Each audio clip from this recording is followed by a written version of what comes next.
Alors, on va décortiquer ensemble un de ces matchs qui vous cloue sur place jusqu'à la toute dernière seconde. Algérie contre la RD Congo. Une rencontre de guerriers, un duel qui s'est vraiment joué sur un fil. On va plonger au cœur de cette confrontation pour comprendre comment on en est arrivé à ce dénouement complètement fou. Pour vraiment saisir ce qui s'est passé, il faut commencer par là, par l'émotion brute, la chair de poule. Ces mots, ce sont ceux d'un supporter algérien qui était juste derrière le but. Il faut s'imaginer la scène, hein. La tension est à son comble et d'un coup, l'explosion. C'est ce moment précis qu'on va essayer de comprendre. 119e minute. Ce chiffre, à lui seul, il dit tout. Pensez-y. Le temps réglementaire est fini depuis longtemps, la prolongation est quasi terminée. Tout le monde, mais alors tout le monde, a déjà la tête à la loterie des tirs au but. Et c'est là, à cet instant précis, quand plus personne n'y croit, que tout va basculer. Ok, on a le moment de folie. Mais avant cette explosion de joie, il faut bien comprendre qu'il y a eu un blocage total. La question, c'est donc, comment un match aussi verrouillé a-t-il pu basculer de manière aussi spectaculaire? Alors, remettons-nous dans le contexte. C'est un match coup près, élimination directe. La tension, on pouvait la sentir. Et honnêtement, tout le monde se disait « bon, ça va aller au tir au but ». Les commentateurs, les supporters, tout le monde était prêt pour ça. Et côté algérien, ce n'était pas forcément une bonne nouvelle parce que, historiquement, c'est pas vraiment leur point fort. Bon, maintenant qu'on a posé le décor, revenons un peu en arrière. Parce que pour comprendre cette fin de match de folie, il faut analyser ce qui s'est passé pendant les 118 premières minutes. C'était une véritable partie d'échecs sur le terrain.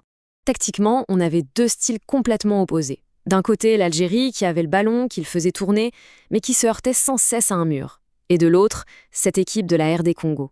Une véritable forteresse. Calme, organisée, un bloc de béton, impossible à bouger. Et ce sentiment, il était partagé par beaucoup de monde. Tenez, cette phrase d'un consultant, elle résume parfaitement l'impression générale. La défense congolaise, avec un Chancel Mbemba monumental, semblait tellement infranchissable que, honnêtement, on ne voyait pas comment l'Algérie pouvait marquer. C'était mission impossible. Mais, parce qu'il y a un mais, c'est là qu'était le talent d'Achille de la stratégie congolaise. D'accord, derrière, c'était du très solide. Mais devant, c'était le néant. Offensivement, il ne se passait rien du tout.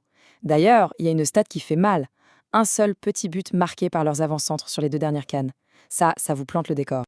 Alors, on a un match complètement cadenassé. Qu'est-ce qui peut bien faire sauter un verrou pareil? Eh bien, la clé, elle n'était pas sur le terrain. Elle était sur le banc de touche. Le match s'est transformé en un duel de coach. Et là, le contraste est saisissant. D'un côté, on a le coach algérien, Petković, qui fait un coaching décisif, qui apporte du sang neuf, qui change la donne. Et de l'autre, côté congolais, des changements qui, au lieu d'apporter un plus, ont presque semblé affaiblir l'équipe. Aucune prise de risque, aucun danger créé. Et les choix de Petković, il faut le dire, ils étaient audacieux. Sortir sa star, son capitaine, Riyad Mahrez, à l'heure de jeu, fallait oser. C'était un message fort. Et puis, l'entrée de Bounedjah a tout changé. Il a servi de point d'appui, il a pesé sur la défense, et ça, ça a créé des espaces pour les autres. À l'inverse, côté congolais, le coaching a été, disons, beaucoup moins inspiré.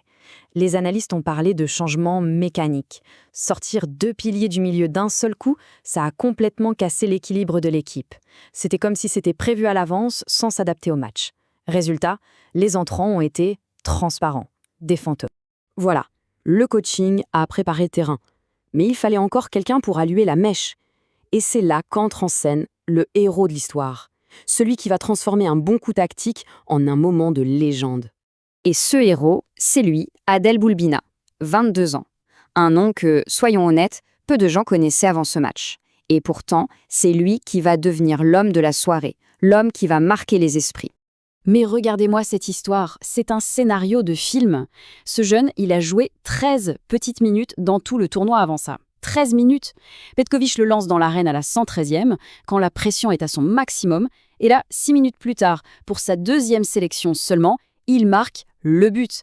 Pas n'importe lequel, celui qui envoie son pays au tour suivant. C'est juste magnifique. C'est pour ça qu'on aime le football. Bon, maintenant qu'on a revécu toute cette émotion, essayons de prendre un peu de recul. Qu'est-ce qu'on retient au final de ce match complètement fou? Le verdict est assez unanime. Pour l'Algérie, c'est la victoire du collectif. Ce n'est pas une star qui a fait la différence, c'est tout le groupe. Pour la RD Congo, c'est le grand regret.